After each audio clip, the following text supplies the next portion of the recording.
Hi and welcome back. Over the last few weeks we've been talking a lot about Australian government, how Australian government was formed, where it got its inspirations from, and the last few lessons we've been talking about the three levels of government. And we've been talking about state government, federal government and local government. Last video we talked about local government and what they do with their rubbish collection and looking after parks and looking after all those sorts of things. And today we're going to look at what do state governments do.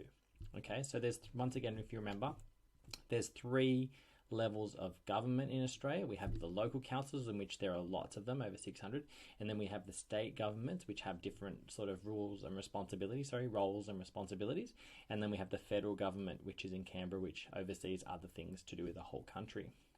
You might be wondering why we have three levels of government. Some issues at a really small local council level are really important to be looked after through a council. So some of the demographics of society, which basically means the cultural groups that live in a certain area and the needs of those groups need to be looked after. And if your bins need changing, ringing up at the New South Wales government, it's too much for them to try to organise. So sometimes it's better to look things after at a local level. And today we're going to be looking at why would some roles and responsibilities be looked after by the state government. So when they were deciding on what roles and responsibilities the state government can have, they talked about giving the responsibility of schools, hospitals, roads, transport, electricity, all those things you can see there, police, and quite a few other things that aren't on there. And let's go through a few of those now. Schools. Schools in Australia are looked after by the states.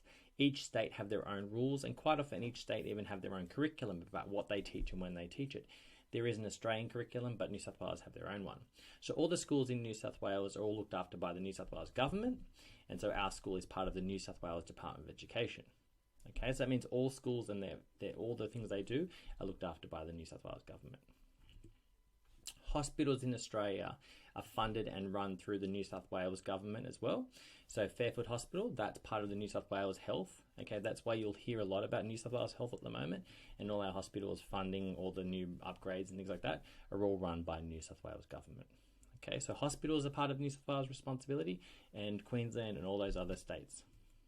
Ambulance. All the ambulance services are also looked after by the states, look after those, not the federal government. Okay, so it makes sense. If you're looking after the health side of things with hospitals, that you're also looking after the ambulance.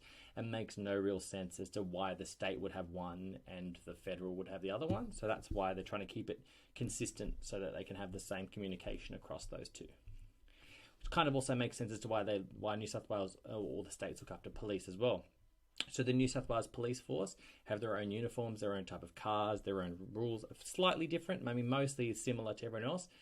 I wonder why that would be. Maybe the policing changes and like the some of the needs and I guess where the areas of need would be different within each state. But the New South Wales government and every single state looks after their own police force. Transport. Now, transport is very, very important in every single state, and it's a state's responsibility to look after transport. Okay, so the New South Wales government look after the buses, the trains, the ferries, any other transport you can think of. The New South Wales government look after that. Now, I wonder why that wouldn't be a federal issue, why that wouldn't be looked after by the Australian government. And I wonder maybe it's because each state has very, very specific transport issues. If you live in Perth or in Adelaide, the transport system would be definitely lots of different needs compared to the one in Sydney. I mean, the transport at the moment because of COVID probably isn't as bad, but usually the needs would change, so that you would need to make sure you have very specific needs depending on which city you are and how busy it is and what forms of transport you've got. Some cities don't have ferry services. Some cities rely heavily on buses and not on trains. So because each one has a different need, it makes sense that each state looks after them differently. Sydney Water, so that means basically the water is looked after by the New South Wales government, all the dams, all of the Sydney, all those water things. I'm not really sure why that one is, but it's just all the water supply is looked after by the New South Wales government.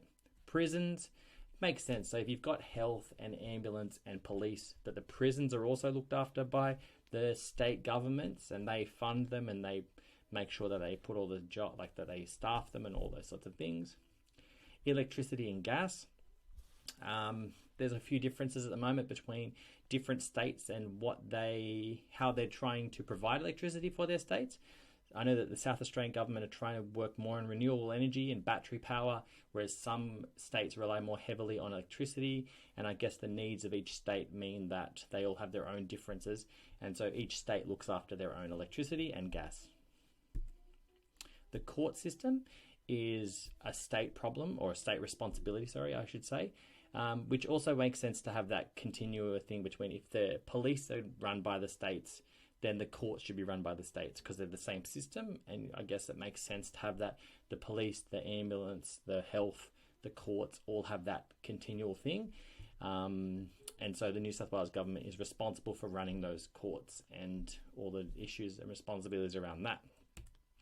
Roads. So I told you last time that that small road issues were a local government problem, like potholes, but any new road and new sort of structure within roads is a state government issue. So the states have to build all the new roads and they have to find the people to work for them and stuff like that. So that's a state responsibility. Housing, so public housing, so people who need emergency housing or can't afford housing, that would be the state's issue. But also when you buy a house, you have to pay a certain amount of tax. So if you buy a house, a certain amount of money has to go to the government and they use that to fund other programs, but that's a state issue, not a federal issue.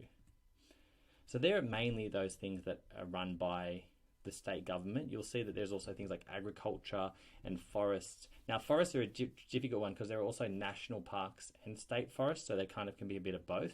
And even with education can sometimes be fought between, sometimes is this a state problem or is this a federal problem? And quite often they have a lot of arguments and they try to blame each other sometimes for different things.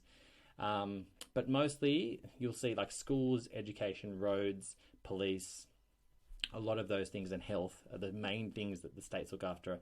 And I guess it's because each state is very different between how many people there are or what their needs are in those things. So having each state be able to make their own differences is really important. But you'll also see at the moment that the states are very, very different. So how they're each dealing with what's going on with lockdown and how they're able to shut their borders and things like that.